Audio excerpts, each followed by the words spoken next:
Ajar kami kebenaran-Mu pada hari Minggu ini Bapa. Sehingga setelah ibadah ini kami tidak sama ketika kami datang. Kami punya pemahaman yang benar tentang kebenaran dan kami bisa menyikapinya dengan sungguh. Sehingga kami menjadi pribadi yang lebih berkenan lagi kepada-Mu. Jangan satupun kami yang Kau lalui, kami siap diberkati, haleluya. Amin.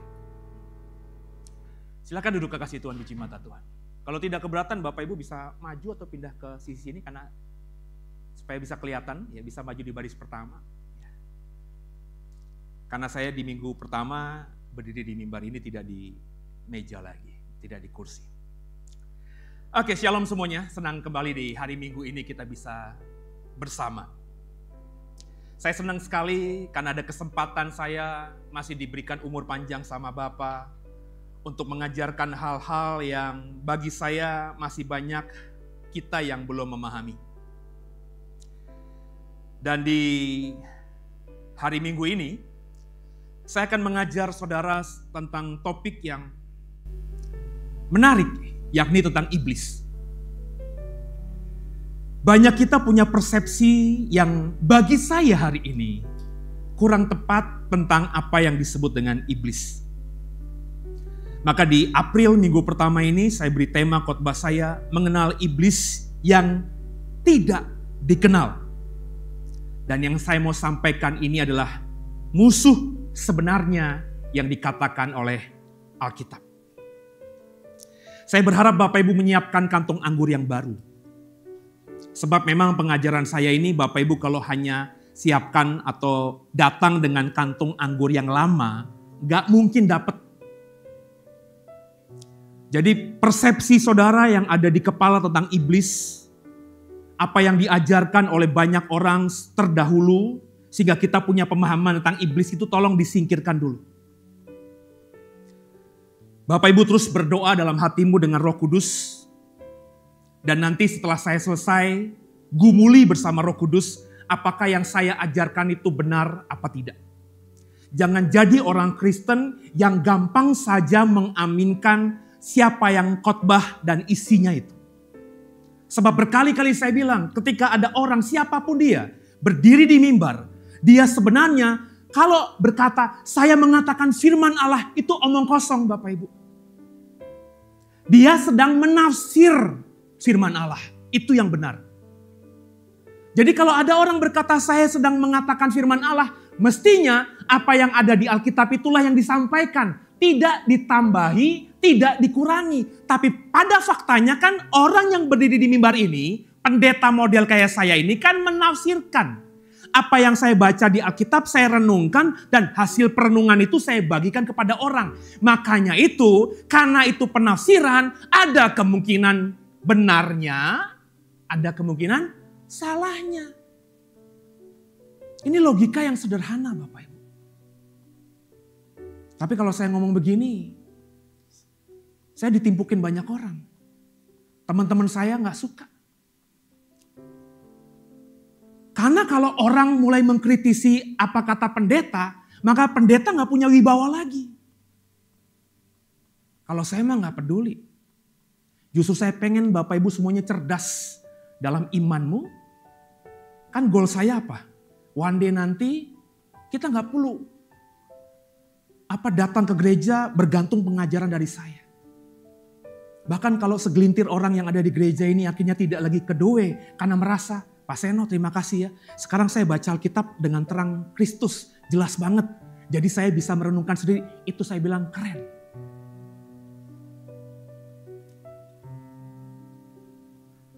Saya bilang sama istri berkali-kali loh. Coba wawasan diperluas. Yang namanya manusia modern. Yang namanya Homo sapien.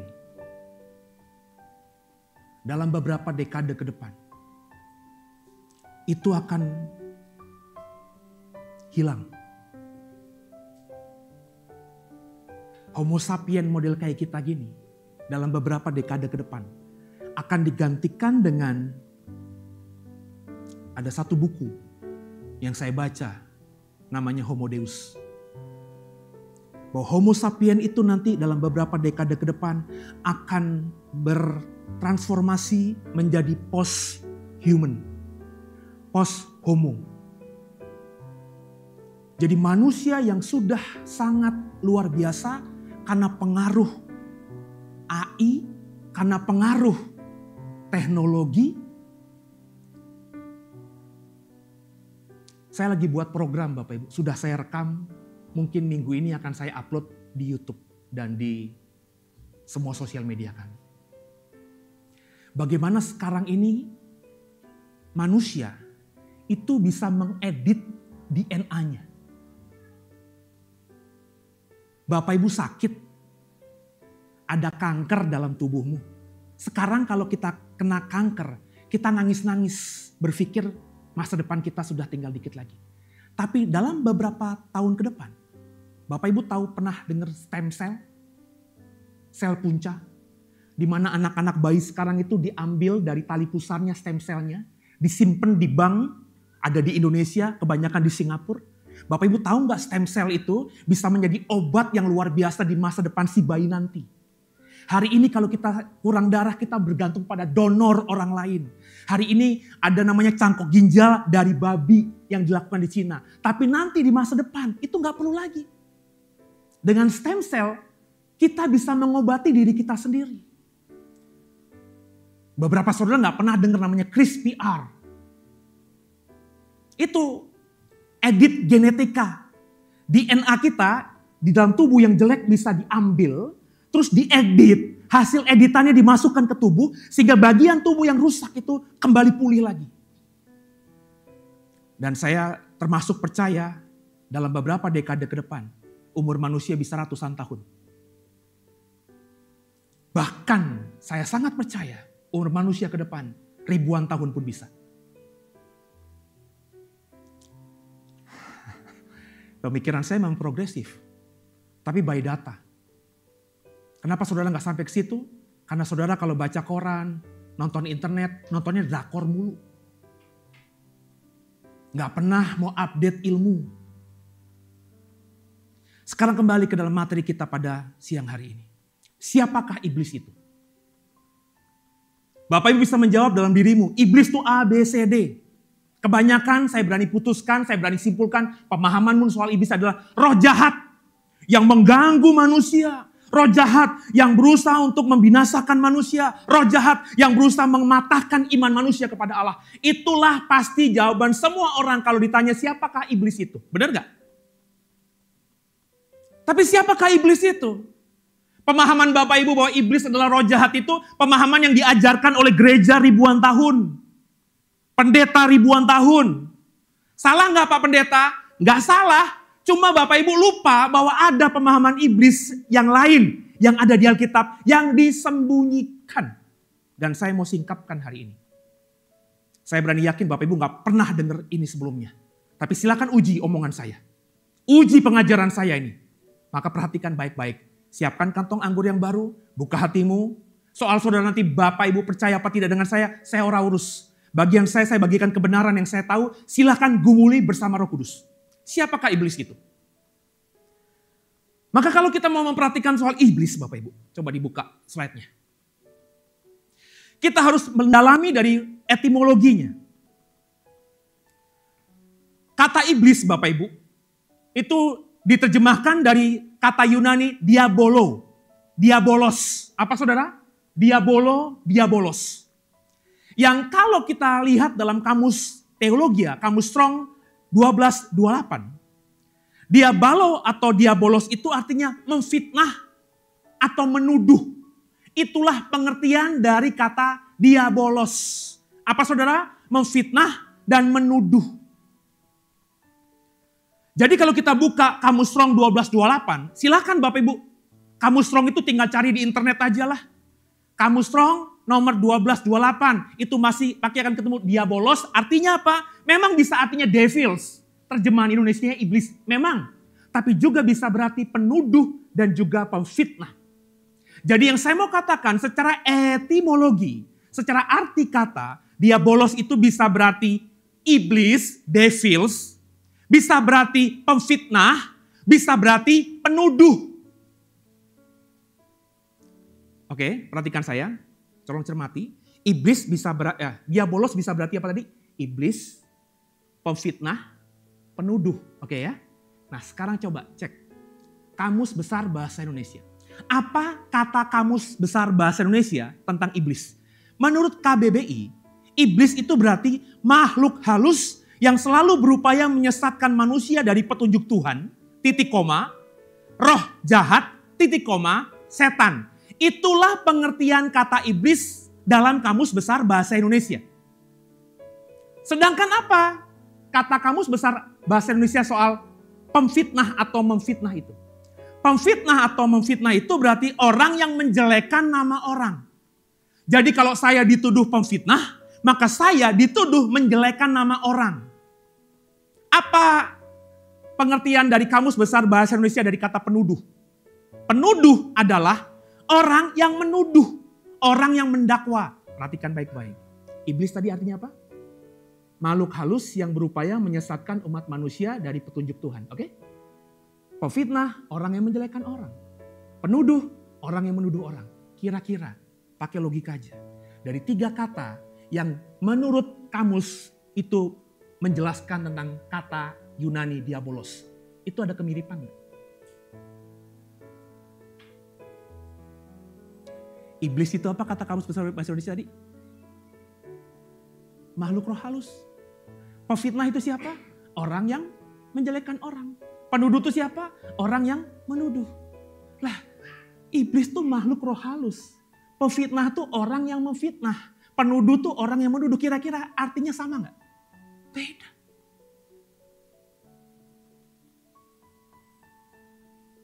Tapi kebanyakan orang, saya nggak ngomongin orang yang beragama lain, kebanyakan orang Kristen memahami iblis itu apa? Iblis itu apa? Roh jahat kan? Berapa banyak saudara yang punya pikiran bahwa iblis itu adalah pendakwa atau penuduh atau pemfitnah? Nggak ada.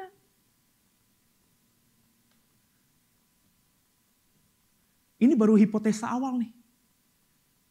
Kalau Bapak Ibu sepakat dengan saya tadi, bahwa tidak ada di pikiran kita yang menafsirkan iblis itu adalah pemfitnah atau penuduh. Maka nggak heran, sepanjang zaman, sepanjang sejarah gereja, orang salah paham soal iblis. Pada faktanya saudara, pada faktanya, orang lebih memahami diabolos dalam pengertian iblis yang artinya makhluk roh jahat. Yohanes 8 ayat 44. Kita baca ya, Yohanes 8 ayat 44. Kamu berasal dari bapakmu yaitu iblis, diabolo. Dan kamu ingin melakukan keinginan-keinginan bapakmu. Ia adalah pembunuh manusia sejak semula dan tidak hidup dalam kebenaran. Sebab dalam dirinya tidak ada kebenaran. Apabila ia berkata dusta, ia berkata dari dirinya sendiri. Sebab ia adalah pendusta dan bapak pendusta. Ini dipahami orang Kristen. Siapa bapak pendusta? Iblis. Bapak segala dusta, iblis. Siapa bapakmu? Iblis. Iblis itu apa? Makhluk roh halus. Jadi orang berdosa itu punya bapak yang adalah makhluk roh halus yang namanya iblis.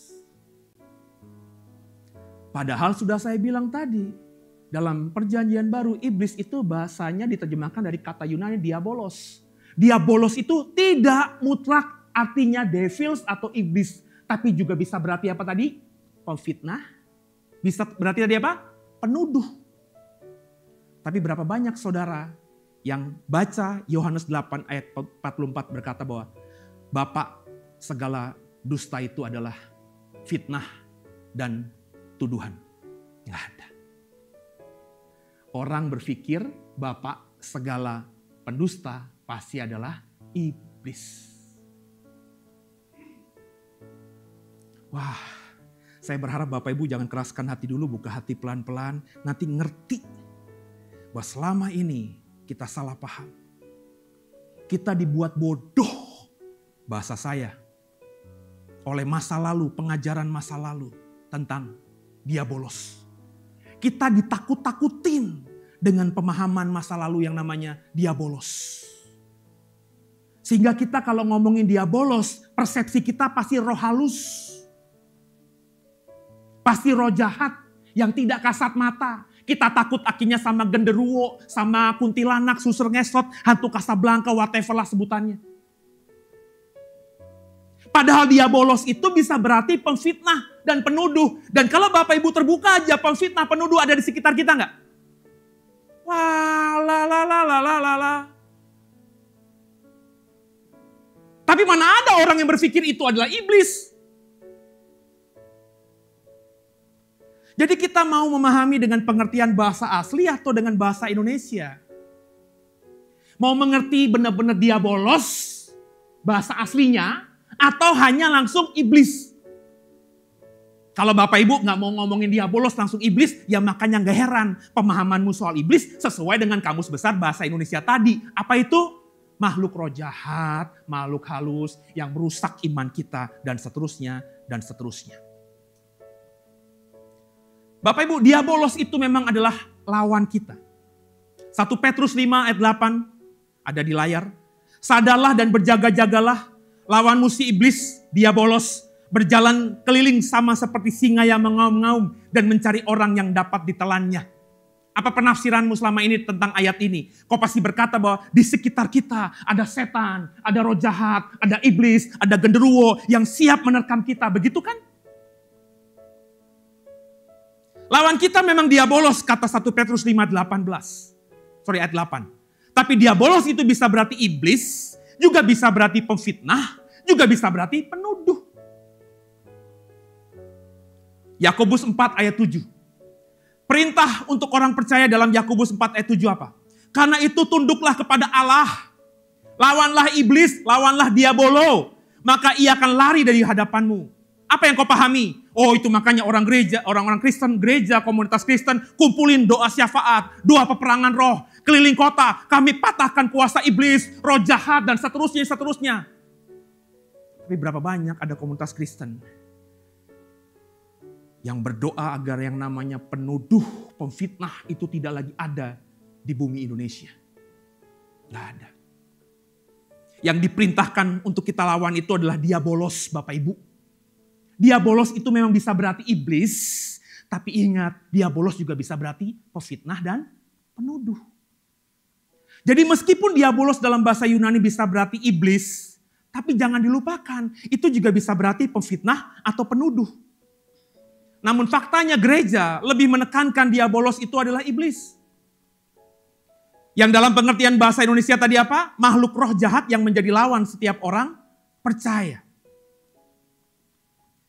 Kemudian gereja mengajarkan agar bisa mengalahkan diabolos bagaimana? Ayat yang paling keren nih, Efesus 6 ayat 11 sampai 12. Kenakanlah seluruh perlengkapan senjata Allah supaya kamu dapat bertahan melawan tipu muslihat iblis, tipu muslihat diabolo. Karena perjuangan kita bukanlah melawan darah dan daging, tapi melawan pemerintah-pemerintah, melawan penguasa-penguasa, melawan kuasa-kuasa dunia yang gelap ini, melawan roh-roh jahat di udara. Kita pahami ayat ini, kita harus bertahan dalam melawan tipu muslihat diabolos. Kita harus bertahan. Iblis memang mau menyerang kita. Iblis lagi mau menerkam kita. Kita harus kalahkan iblis itu. Kita lupa bahwa ketika Alkitab mengatakan bahwa kita harus bertahan melawan tipu muslihat diabolos, diabolos itu bisa berarti adalah pefitnah dan penuduh. Orang Kristen berkobar-kobar melawan iblis yang roh jahat, tapi gampang kalah ketika mulai difitnah orang. Hatinya hancur, sakit hati. Ketika dituduh orang, luka batinnya, kesel, emosi dipendam. Akhirnya orang Kristen itu tidak kalah sama roh jahatnya, tapi kalah menghadapi fitnahan, tuduhan yang dilakukan orang-orang terdekatnya. Aduh, Bapak Ibu entah paham gak sampai detik ini. Itu kenapa saya bilang Bapak Ibu, ketika saya 2-3 tahun lalu mendapatkan pemahaman tentang siapakah Yesus saya pikir berhenti itu. Alirannya saya pikir berhenti. Oh, saya memang menggumuli. Kan saya sudah berdoa dari awal, sudah saya jelaskan dalam kesaksian saya. Bapak, jangan sampai gue sampai mati. Gue gak ngerti Yesus itu apa. Kata gerejaku, kata pendeta-pendetaku, kata dosen-dosenku, dulu aku baca buku-buku Yesus itu adalah Allah yang menjadi manusia. Tapi kenapa kalimat di Alkitab begini? Akhirnya disingkapkan, sudah saya bagikan siapa Yesus itu. Saya pikir sudah selesai, tapi enggak. Itu Bapak itu, tambahin lagi, tambahin lagi, tambahin lagi. Bapak Ibu, pengajaran ini sudah saya bagikan di membership YouTube kami, The Way BSD.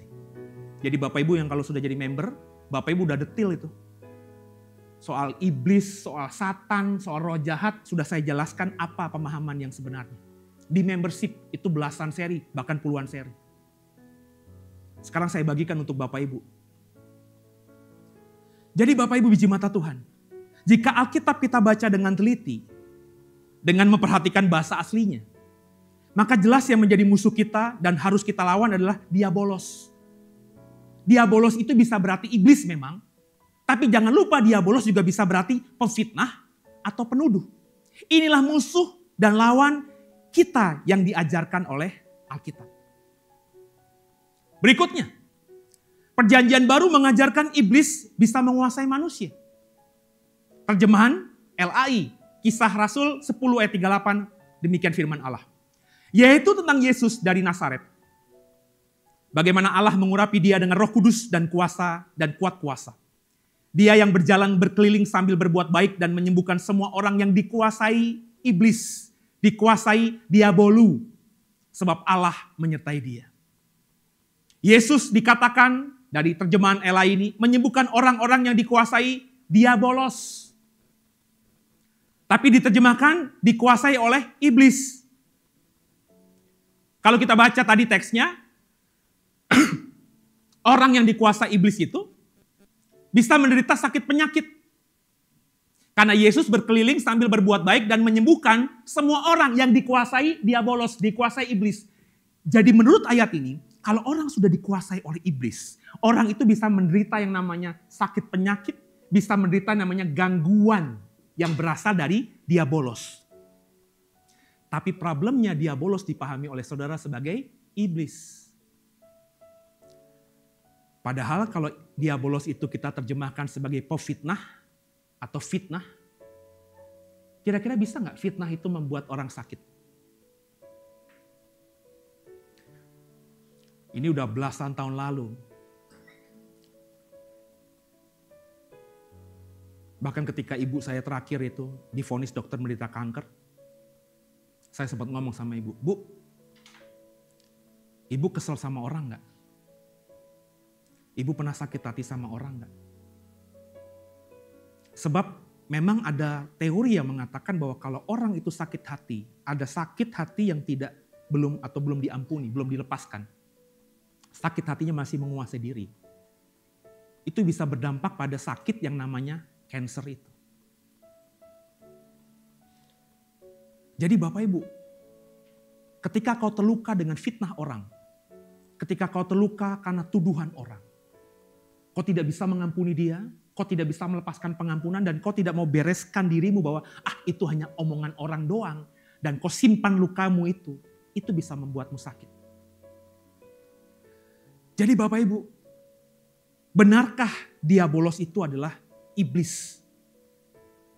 Gak bisakah kita menerjemahkan diabolos itu sebagai fitnah atau tuduhan? Coba perhatikan ayat Alkitab ini. Ayat yang gak mungkin Bapak Ibu paham kalau Bapak Ibu sepanjang hidupmu hanya membaca versi terjemahan Indonesia. Saya bukan orang yang anti sama LAI. Saya bilang saya hormat sama LAI. Kalau gak ada LAI, gak ada Alkitab terjemahan Indonesia, saya gak akan bisa sampai detik ini. Cuma ketika saya mulai berilmu, lewati S1 saya, S2, S3, belajar bahasa aslinya, saya mengerti bahwa yang namanya terjemahan LAI, sehebat-hebatnya teolog yang menerjemahkan ke dalam bahasa Indonesia, mereka sedang menerjemahkan. Menerjemahkan itu belum tentu akurat. Makanya kalau Bapak Ibu mau menerjemahkan bahasa Indonesia ke dalam bahasa Inggris lewat surat resmi, itu yang harus menerjemahkannya harus orang yang bersertifikat, benar nggak? Halo? Ya nggak sih? Bapak Ibu nulis skripsi, terus kalau mau terjemahkan dalam bahasa Inggris, Kok nggak bisa gitu panggil orang yang cuma sekedar bahasa Inggris jago, tolong dong terjemahin. Nggak bisa. Kau harus cari orang yang bersertifikasi. Sehingga penerjemahan dia itu bisa dipertanggungjawabkan. Nah, coba perhatikan teks ayat Alkitab ini. Saya baca saudara ya. Versi terjemahan baru 2. 2 Timotius 3 ayat 3. Tidak tahu mengasihi, tidak mau berdamai, suka menjelekkan orang, tidak dapat mengangkat diri, garang, tidak suka yang baik. Ini kalau kita baca kan begitu aja. Konteks ayat ini bicara tentang ciri-ciri manusia akhir zaman. Silakan baca lengkapnya dalam 2 Timotius pasal 3. Kata Paulus kepada Timotius, "Nah, anakku Timotius, inilah ciri manusia akhir zaman." Manusia akhir zaman itu apa? Suka menjelekkan orang, tidak mau berdamai, tidak tahu mengasihi, tidak dapat mengekang diri, garang, dan tidak suka yang baik. Hati-hati Timotius, kamu harus mempersiapkan diri. Karena kau akan menghadapi manusia akhir zaman yang cirinya barusan kusebutkan. Oh benar ya, benar kan?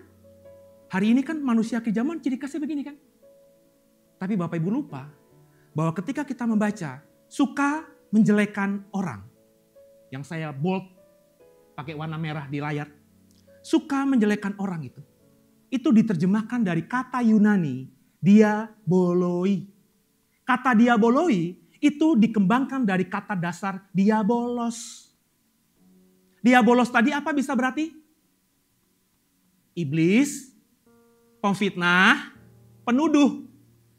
LAI dalam ayat ini menerjemahkan diabolos menjadi apa? Suka menjelekkan orang. Apa bahasa lain suka menjelekkan orang itu? Pemfitnah bukan? Bisa nggak? Bisa kan? Bapak Ibu, ketika saya dapatkan ini, saya bertanya sama diri saya. Kenapa LAI ketika ketemu kata diabolos di 2 Timotius 3 ayat 3 ini tidak menerjemahkannya menjadi iblis? Di tempat lain, semua kata diabolos banyak diterjemahkan menjadi iblis. Kenapa di ayat ini kok diterjemahkan suka menjelekkan orang, pefitnah? Ini pertanyaan. Kenapa kok LAI menerjemahkan kata diabolos di ayat ini, di kalimat ini dengan iblis yang adalah makhluk roh jahat? Kok di tempat lain ada kata diabolos diterjemahkan menjadi pefitnah? Ini pertanyaan yang awalnya muncul. Ingat gak Bapak Ibu trigger saya khotbah tentang siapakah Allah Tritunggal yang saya sembah? Saya pun ngomong, hipotesa saya, kenapa kata kurios? Pernah dengar itu ya? Kenapa kata kurios? Ada yang diterjemahkan oleh LAI menjadi Tuan, dan ada yang diterjemahkan menjadi Tuhan. Padahal kalau kita baca Kamus Besar Bahasa Indonesia, kata Tuan sama kata Tuhan artinya beda.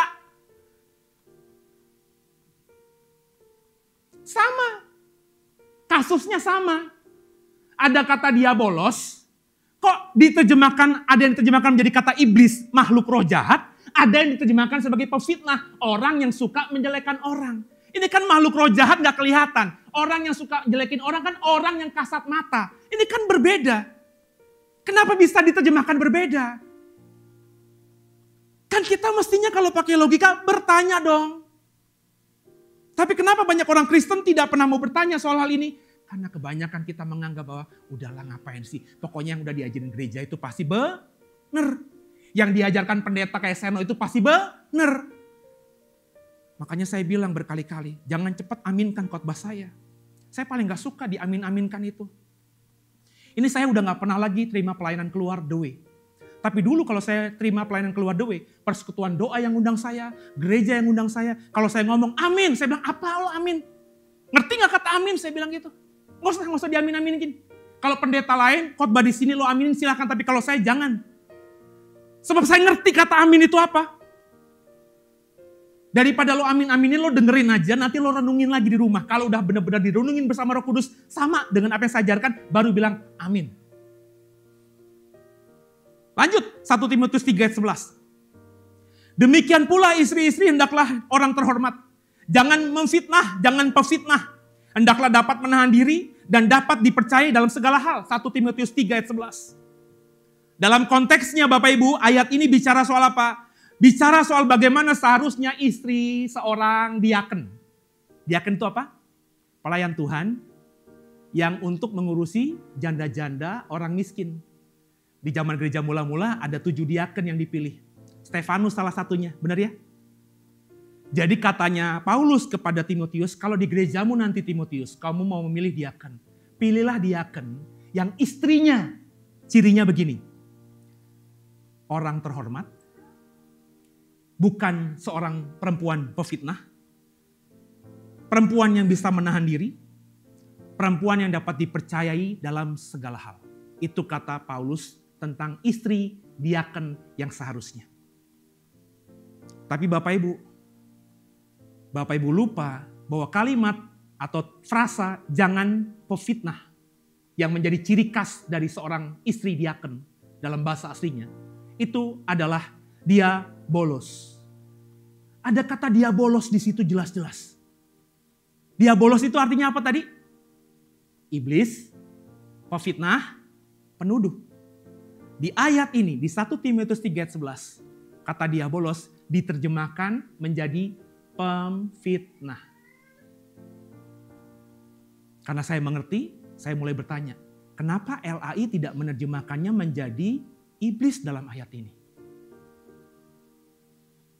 Padahal di tempat lain semua kata diabolos nyaris mayoritas diterjemahkan menjadi iblis. Kenapa di ayat ini kok diterjemahkan menjadi jangan pemfitnah atau jangan memfitnah? Meskipun tidak salah, tapi di tempat lain diabolos itu diterjemahkan iblis, makhluk roh. Tapi kenapa di ayat ini kok bukan? Saya kan gini-gini punya otak. Ketika saya berpengertian, saya bertanya, saya mengkritisi. Why? Kenapa ada inkonsistenan di sini? Lanjut, Titus 2 ayat 3. Titus 2 ayat 3. Yuk sama-sama baca ya. 3, 1 ya. Demikian juga perempuan-perempuan yang tua, hendaklah mereka hidup sebagai orang-orang yang beribadah. Jangan memfitnah, jangan menjadi hamba anggur, melainkan menjadi pengajar hal-hal yang baik. Ini konteksnya, Paulus lagi ngomong sama anak rohani yang namanya Titus tentang ciri khas perempuan tua Kristen. Siapa yang sudah merasa tua angkat tangan? Perempuan tua kata Paulus harus perempuan yang beribadah. Harus perempuan yang tidak suka memfitnah. Harus perempuan yang gak boleh jadi hamba anggur. Harus jadi perempuan yang mengajar hal-hal yang baik kepada anak, mantu, cucunya. Gak ada yang salah dengan kalimat terjemahan LAI. Tapi banyak orang tidak tahu bahwa kata jangan memfitnah itu juga diterjemahkan dari kata Yunani diabolos. Diabolos itu sebagian besar diterjemahkan oleh LAI di tempat lain sebagai iblis. Kenapa dalam ayat ini kok tidak diterjemahkan iblis, tapi diterjemahkan sebagai jangan memfitnah? Coba yang paham manduk-manduk itu. Saya ngomong ini apa? Ini yang diem aja gak ngerti berarti. Wah ini fatal Bapak Ibu. Fatalism. Makanya saya sekarang berkata, kalau ditanya, Pak Seno agamanya apa? Kenapa nanyain gue agama? Bagi gue gak penting agama. Saya punya agama karena saya warga negara Indonesia dan harus memilih agama itu aja. Jadi Pak Seno gak punya agama. Kalau ditanya, saya adalah seorang Kristen. Tapi Kristen itu bukan agama. Sebab kalau agama itu sudah di framing, sudah dibentuk, harus ngikuti kaidahnya A, B, C, D, doktrinnya A, B, C, D. Dan saya bilang enggak. Saya adalah seorang Kristen. Kristen itu artinya pengikut Yesus. Dan Yesus bisa saya kenal lewat Alkitab. Maka saya akan memahami Yesus apa yang Alkitab katakan. Bukan bahkan dari pendeta. Makanya Bapak Ibu jangan memahami Yesus semata-mata dari saya. Bapak Ibu harus mengenal Yesus secara pribadi. Saya ini cuma alat bantu agar Bapak Ibu mengerti. Karena apa yang saya sampaikan selama ini ribuan tahun gereja ditutupi. Bukan tidak ada orang sebelumnya yang ngomong, ada. Cuma zaman dulu ketika gereja punya kekuasaan, orang kayak saya ini udah dibunuh Pak. Saya bilang ya, saya ngomong sama saudara ya. Kalau saya hidup di abad belasan, di zaman gereja itu punya power luar biasa. Kalau saya hidup di zaman itu, saya udah dibunuh. dianggap sama gereja, dianatema, dikutuk aliran sesat, dan konteksnya saya dikejar, saya dibunuh. Makanya orang Kristen sekarang tidak pernah mendengar pengajaran ini, karena pengajaran ini di zaman dulu yang sudah dikatakan sesat itu dibinasakan. Kalau saya sudah nulis buku, dibakar tulisan saya semuanya. Makanya kalau The Way sekarang ini ya cuma segelintir doang orangnya, gak apa-apa. Itu resiko saya. Tapi itulah yang Yesus mau sampaikan kepada saudara. 3 ayat ini, kata diabolos. Di 3 ayat ini, kata diabolos tidak diterjemahkan LAI menjadi iblis. Why? Mengapa? Karena di 3 ayat ini, kata diabolos merujuk pada sifat atau karakter manusia, yakni pemfitnah. Jika diterjemahkan menjadi iblis, coba ya, kalau kalimat tadi di 3 ayat itu, diabolosnya diterjemahkan menjadi iblis, maka ayat ini berbunyi begini. 2 Timotius 3 ayat 3. Tidak tahu mengasihi, tidak mau berdamai, iblis tidak dapat mengekang diri, garang, tidak suka yang baik. Ini tadi apa? Ini ciri khas yang harus dimiliki seorang istri dari diaken. Ini adalah ciri khas manusia akhir zaman. Manusia akhir zaman itu tidak mau mengasihi, tidak mau berdamai, iblis tidak dapat mengekang diri, garang, dan tidak suka yang baik. 1 Timotius 3 ayat 11, ciri dari istri diaken. Demikian pula istri-istri, hendaklah orang terhormat, bukan iblis. Kalau diabolosnya konsisten diterjemahkan iblis, maka kata Paulus kepada Timotius, kamu harus pilih diaken yang istrinya bukan iblis. Di sini siapa yang misalnya merasa diri diaken? Diaken ya udah pelayan Tuhan lah. Berarti saya kalau milih istri, kalau saya adalah pelayan Tuhan, saya tidak boleh milih istri yakni iblis.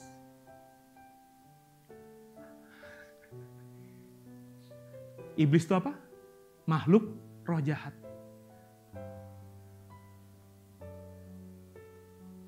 Titus 2 ayat 3, ciri khas yang harus dimiliki perempuan tua di akhir zaman. Demikian juga perempuan-perempuan tua, hendaklah mereka hidup sebagai orang-orang yang beribadah. Jangan iblis. Jangan menjadi hamba anggur, melainkan menjadi pengajar-pengajar yang baik. Kenapa kata-kata di 3 ayat ini, kata diabolos di 3 ayat ini tidak diterjemahkan iblis, Bapak Ibu? Karena kalau diterjemahkan iblis, maka orang Kristen, dengerin saya ya. Kalau LAI dan semua terjemahan Inggris yang sama dengan LAI, konsisten menerjemahkan diabolos menjadi iblis, maka akan ada pemahaman yang dimiliki oleh orang Kristen bahwa diabolos itu ternyata bukan makhluk roh, tapi hanya salah satu sifat atau karakter jahat manusia.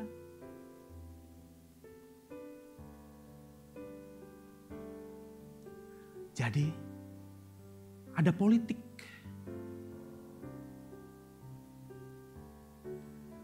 Ada latar di sini.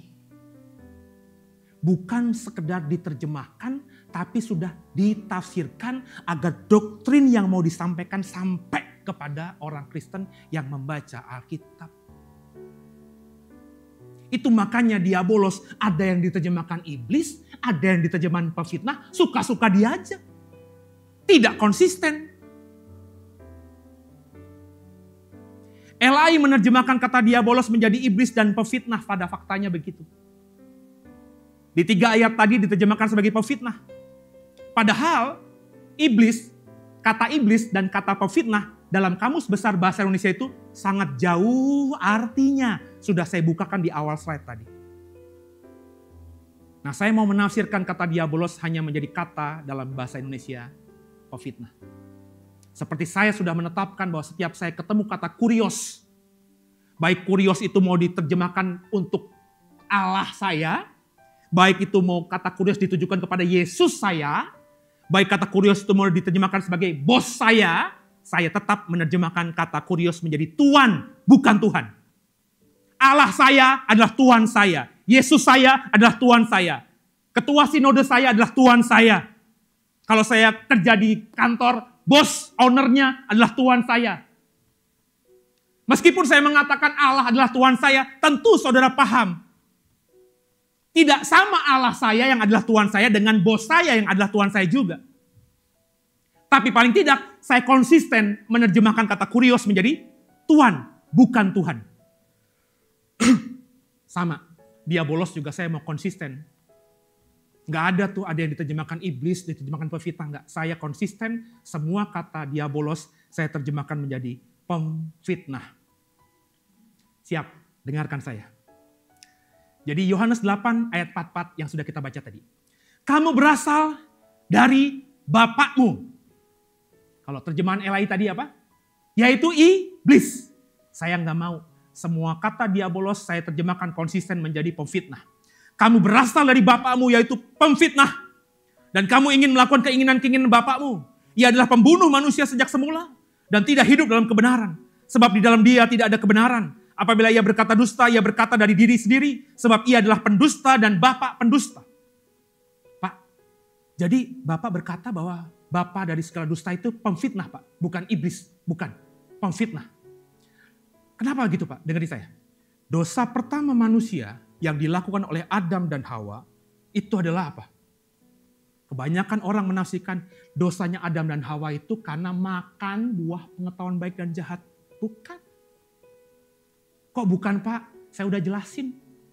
Pohon pengetahuan baik dan jahat itu bagus. Alkitab yang ngomong semua pohon yang ditanam di taman ini bagus dan baik untuk dimakan buahnya. Alkitab yang ngomong. Berarti makan buah pengetahuan baik dan jahat itu bagus apa enggak? Bagus. Tapi kenapa dilarang?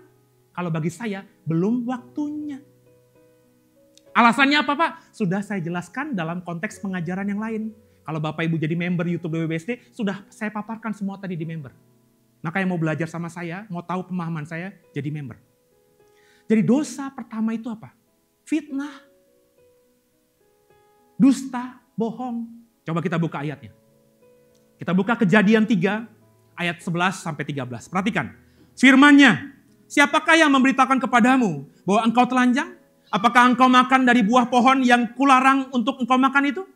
Manusia itu menjawab, perempuan yang kau tempatkan di sisiku, dialah yang memberi dari buah pohon itu kepadaku, maka aku makan. Maka berfirmanlah Tuhan Allah kepada perempuan itu, apakah yang telah kau perbuat ini? Jawab perempuan itu, ular itu yang memperdaya aku, maka aku makan. Bapak Ibu, inilah dosa pertama manusia. Sudah memahami belum kisah kejatuhan manusia ini? Perhatikan baik-baik bahwa Adam dan Hawa ketika ditanya oleh Allah, kenapa kamu makan buah itu? Kan aku larang. Mereka berkata apa? Mereka malah memfitnah yang lainnya. Kata Adam, bukan aku, perempuan itu yang ngasih. Hawa, bukan aku, ular itu yang nyuruh. Mereka nggak jujur bahwa mereka memang punya keinginan makan buah itu. Oh, kok Pak Seno nafsirin mereka punya keinginan makan buah itu? Loh, ayatnya jelas. Makanya kalau dibaca Alkitab tuh baca yang benar. 3:1 ya. Perempuan itu melihat bahwa buah pohon itu baik untuk dimakan dan sedap kelihatannya. Lagi pula pohon itu menarik hati karena memberi pengertian. Lalu ia mengambil dari buahnya, dimakannya, diberikannya juga kepada suaminya yang bersama-sama dengan dia dan suaminya pun memakannya. Kejadian 3 ayat 6. Tanpa ular, Hawa sudah tertarik pada buah pengetahuan baik dan jahat.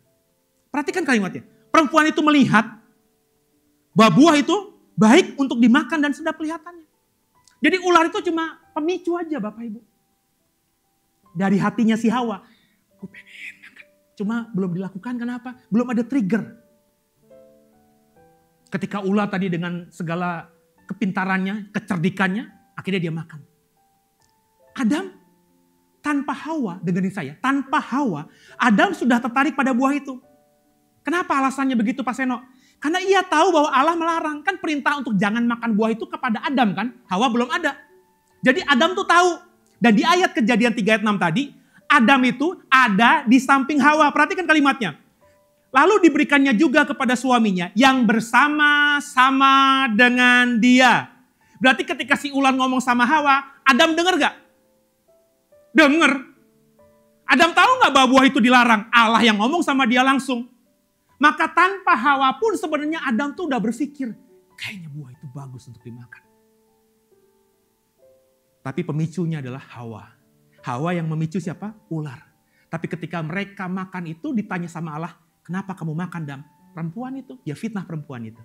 Ketika ditanya kepada perempuan itu, kenapa Hawa kamu makan? Itu si ular, difitnah tuh si ular. Padahal sebenarnya dalam hati mereka sudah mengingini buah itu. Jadi meskipun mereka memang mau buah itu, tapi mereka tidak mengakui dan bahkan memfitnah yang lainnya. Dosa awal adalah fitnah, Bapak Ibu. Makanya bapa segala dusta itu adalah fitnah, diabolos. Makanya bapa pendusta yang di diabolos itu saya terjemahkan fitnah. Karena memang awal dosa adalah fitnah. Jadi diabolos atau fitnah adalah sifat dan karakter buruk dalam diri manusia. Dan dengarkan saya, inilah yang harus kita lawan.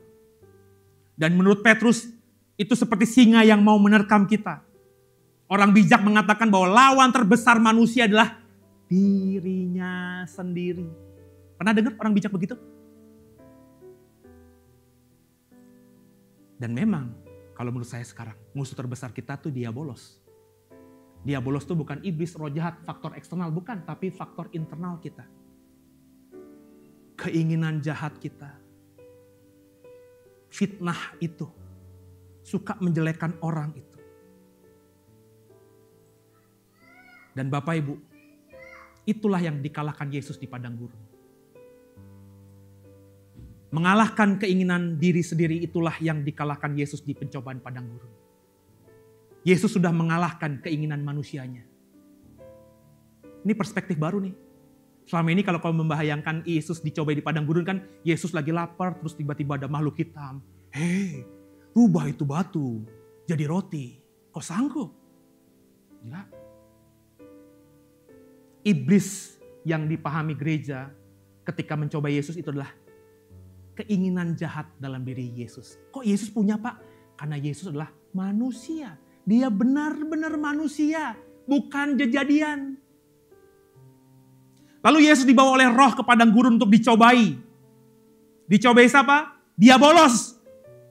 Bukan makhluk roh jahat, tapi musuh yang ada dalam diri manusia si Yesus ini. Matius 4 ayat 1. Maka ketika kita baca Matius 4 ayat 3, lalu datanglah si penggoda dan berkata kepadanya, karena engkau anak Allah, perintahkanlah supaya batu-batu ini menjadi roti. Itu bukan iblis yang ngomong sama Yesus, tapi suara hati Yesus. Godaan dalam diri manusia Yesus soal makanan karena dia lagi lapar. Dan makanan itu memang kebutuhan pokok. Kemudian iblis membawanya ke kota suci, menempatkan dia di puncak bait Allah, lalu berkata kepadanya, jika engkau anak Allah, jatuhkanlah dirimu ke bawah sebab ada tertulis mengenai engkau. Ia akan memerintahkan malaikat-malaikatnya dan mereka akan menerima engkau di atas tangannya supaya kakimu jangan terantuk pada batu. Matius 4 ayat 5-6. Ini bukan iblis yang mau mencoba Yesus supaya Yesus jatuh, begitu enggak. Tapi ada dorongan dalam hati Yesus di padang gurun itu ketika dia dicobai. Seizin Roh Kudus. Yesus mengalahkan godaan dalam diri manusia Yesus. Apa itu? Kesombongan diri. Sebab kalau dia jatuhin dari hubungan bait Allah, dia selamat, dia jadi sombong. Dan bukankah kesombongan itulah penyakit manusia? Setelah itu iblis membawanya ke atas gunung yang sangat tinggi dan memperlihatkan kepadanya semua kerajaan dunia dengan kemegahannya dan berkata kepadanya, semua itu akan kuberikan kepadamu jika engkau sujud menyembah aku. Itu bukan berarti ada iblis datang kepada Yesus, ayo sembah aku, kuberikan dunia. Bukan, itu ada dorongan dari diri. Godaan diri manusia Yesus itu. Di mana manusia itu memang haus akan kuasa, haus akan kekuasaan. Manusia itu kilaf kalau udah ngomongin kekuasaan itu. Saya kemarin dengerin podcastnya Tempo. Yang mengatakan kenapa judi online itu susah banget dihapuskan. Tempo ngutus wartawannya sampai ke Kamboja. Di Kamboja itu ada distrik besar, semuanya orang Indonesia. Dan hasil penyelidikan Tempo itu, bahwa orang yang berkuasa di situ, yang punya di situ, memang orang Indonesia.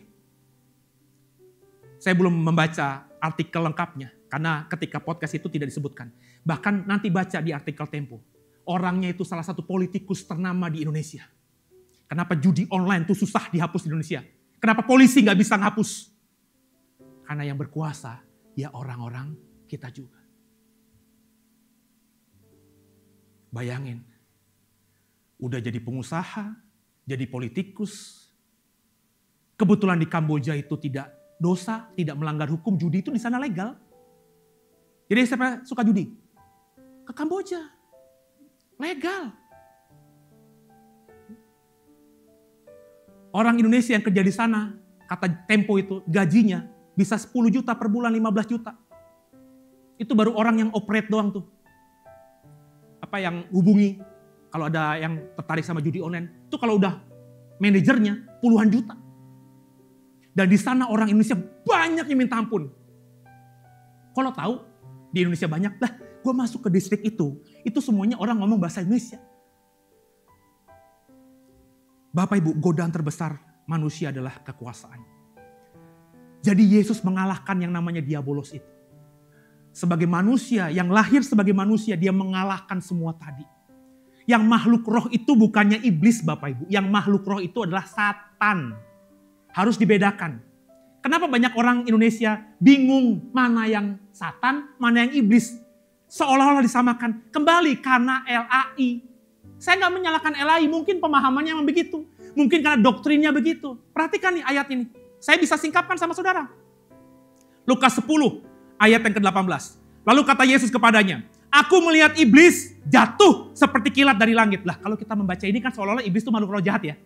Aku melihat kata Yesus iblis jatuh dari langit. Apa tuh kalau bukannya makhluk roh? Benar nggak? Tapi kata iblis di sini bukan diterjemahkan dari kata diabolos.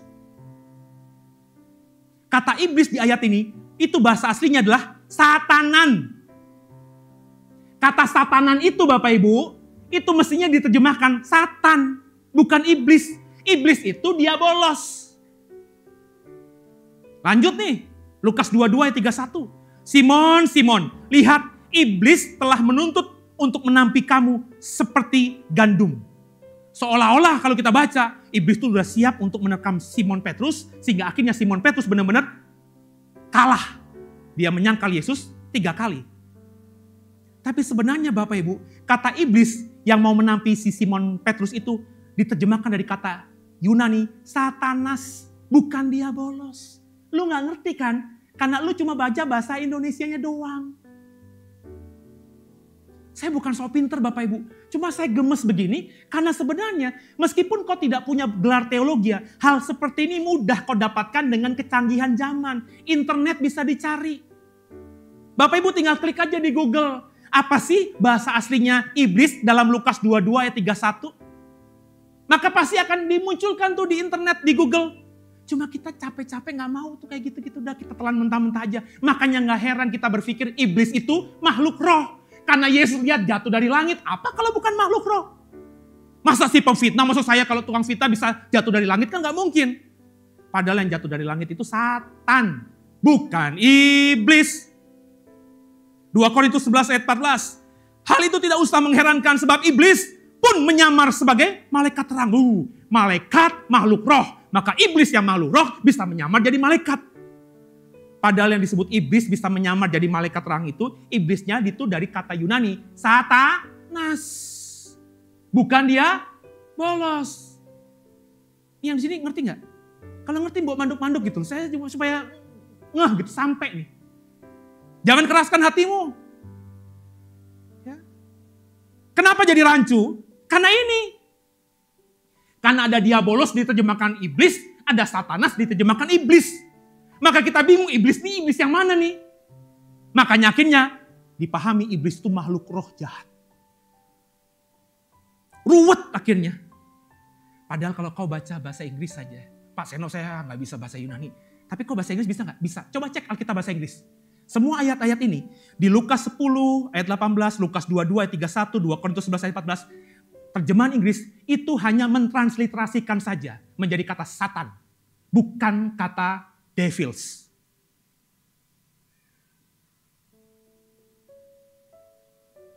Jadi yang makhluk roh itu siapa? Satan. Bukan iblis. Diabolos bukanlah iblis dalam pengertian Kamus Besar Bahasa Indonesia. Makhluk halus yang selalu berupaya menyesatkan manusia dari petunjuk Tuhan. Diabolos bukan iblis yang artinya roh jahat. Diabolos bukannya iblis yang artinya setan, tapi diabolos itu berarti fitnah. Itulah bapa pendusta. Dosa awal itu adalah fitnah. Fitnah itu apa? Sifat, karakter, keinginan jahat yang ada dalam diri manusia. Andai kata diabolos tetap kita mau terjemahkan menjadi iblis, maka iblis itu juga adalah sifat dan karakter jahat, keinginan jahat yang ada dalam diri manusia.